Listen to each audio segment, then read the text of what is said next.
नमस्कार दोस्तों, आप सभी का स्वागत है आपके अपने चैनल मंशा जगत जननी में। दोस्तों, आज हम बहुला चतुर्थी व्रत कथा के बारे में जानेंगे एवं भदोड़ी चौथ व्रत कथा के बारे में जानेंगे। भाद्रपद मास में कृष्ण पक्ष की चतुर्थी तिथि को चौथ माता व गणेश जी भगवान का पूजन किया जाता है। इस दिन पूरे दिन उपवास किया जाता है। चौथ माता की पूजा के समय महिलाएं 16 श्रृंगार करके चौथ माता का पूजन कर कथा सुनती हैं।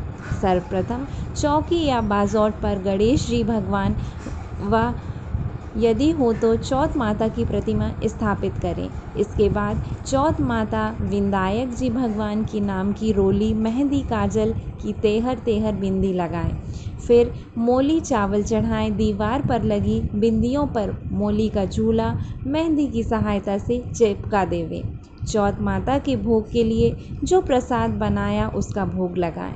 गाय के कंडों से जोत कर घी डालते जाएं और चौथ माता विंदायक जी की कहानी सुने। चौथ माता का आशीर्वाद लें। चांद उगने पर चांद को अर्घ देकर सासू जी को बायना देकर पांव छूकर आशीर्वाद ले लेवें। चांद को अर्घ देते समय इस प्रकार बोलें। चांदी की अंगूठी हाथ में लेकर कहानी सुने हुए आंखें साबुत गेहूँ लेकर इस प्रकार बोलें। चांदी को साकल्यों गज मोतियों को हार, भादुड़ी चौथ का चंद्रमा के अर्घ देते जेवो माया वीर भरतार। भाद्रपद चतुर्थी या बहुला चतुर्थी व्रत कथा इस प्रकार है। एक गांव में एक बेटा रहते थे एवं उसकी माँ रहती थी। बेटा गाय चराकर अपना जीवन यापन करता था। उसकी माँ चतुर्थी व्रत किया करती थी। भाद्रपद चतुर्थी के दिन वह 5 चूरमे के लड्डू बनाकर एक लड्डू चौथ माता को, एक गणेश जी को, एक लड्डू ब्राह्मण को देती, एक बेटे को खिलाती और एक स्वयं ग्रहण करती। एक दिन पड़ोसन ने बुढ़िया के बेटे को सिखा दिया कि तू इतनी मेहनत करता है और तेरी माँ चूरमा बना बना कर बांटती है और तुझे सिर्फ एक लड्डू ठंडी रोटी खिलाती है। लड़का पड़ोसन की बातों में आ गया। माँ से बोला, माँ ठंडी रोटी खाकर मेरे से गाय नहीं चराई जाती, तुम चौथ माता का व्रत छोड़ दो। तब माँ बोली, बेटा मैं तेरे सुख शांति के लिए चौथ माता का व्रत करती हूँ, मैं चौथ माता का व्रत करना नहीं छोड़ सकती।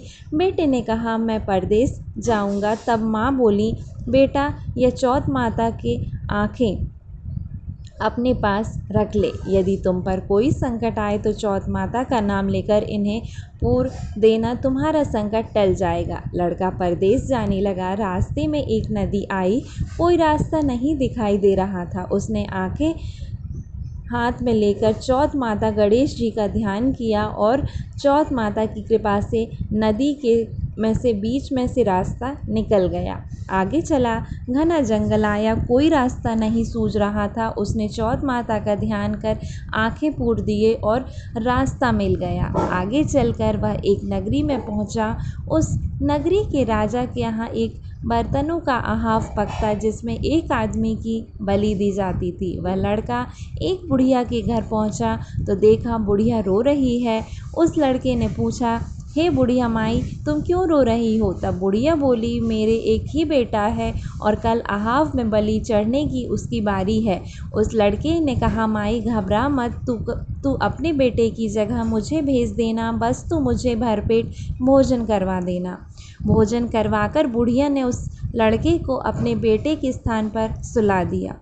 राजा के सैनिक आए और उस लड़के को अहाव में चुनने लगे तो वह चौथ माता की आंखें पूर कर जल का कलश भर बैठ गया और चौथ गणेश जी का ध्यान किया। हे चौथ माता गणेश जी भगवान, मेरा संकट टालना।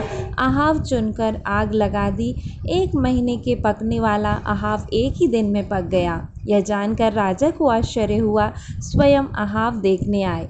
राजा ने सैनिकों को कलश उतारने को कहा। सैनिक कलश उतारने लगे तो अंदर से आवाज़ आई, बर्तन धीरे उतारना। सभी को आश्चर्य हुआ। राजा ने उस लड़के से पूछा, तुम कौन हो? तुम्हारा जीवन कैसे बचा? तब उसने कहा कि मैं वही हूँ जिसको अहाव में चुना गया। मेरी माता जी चौथ माता का व्रत करती हैं। चौथ विंदायक जी ने मेरी रक्षा की है। तब राजा को विश्वास नहीं हुआ। उसने 2 घोड़े मंगवाए, एक पर खुद बैठा और दूसरे पर जंजीरों से बांधकर उसको बैठा दिया और कहा, यदि तेरी जंजीरें खुलकर मेरे में बंध जाएंगी तो मैं चौथ माता को सच्ची मानूंगा। उस लड़के ने श्रद्धा भक्ति से आंखें पूर कर कहा, हे चौथ माता, अब तक मेरी रक्षा करी, इस बार भी मेरी रक्षा करना। देखते ही देखते लड़के की जंजीरें राजा के में बंध गईं। राजा ने कहा, तेरी चौथ माता सच्ची है। राजा ने अपनी कन्या का विवाह उस लड़के से कर दिया, बहुत सारा धन संपत्ति देकर विदा किया। जब लड़का गांव के पास पहुंचा तो गांव के लोगों ने कहा, माई तेरा बेटा बहु धूमधाम से आ रहे हैं। बुढ़िया माई की खुशी का ठिकाना नहीं रहा। लड़का माँ के पैरों में गिर गया और बोला, माँ, ये तेरी चौथ माता विनायक जी की कृपा से हुआ। ये सब तेरी चौथ माता के व्रत का फल है। सारी नगरी में कहलवा दिया कि सब चौथ विनायक जी का व्रत करेंगे। हो सके तो 12 महीने की नहीं तो 4 चौथ व्रत तो सबको अवश्य करना चाहिए। हे चौथ माता, जिस प्रकार उस लड़के की रक्षा की उसी प्रकार सबकी रक्षा करना। जय बोलो चौथ माता की, गणेश भगवान की। दोस्तों, यह थी चौथ कथा। ऐसी वीडियोस को पाने के लिए हमारे चैनल को लाइक करें और सब्सक्राइब करें मंशा जगत जननी को।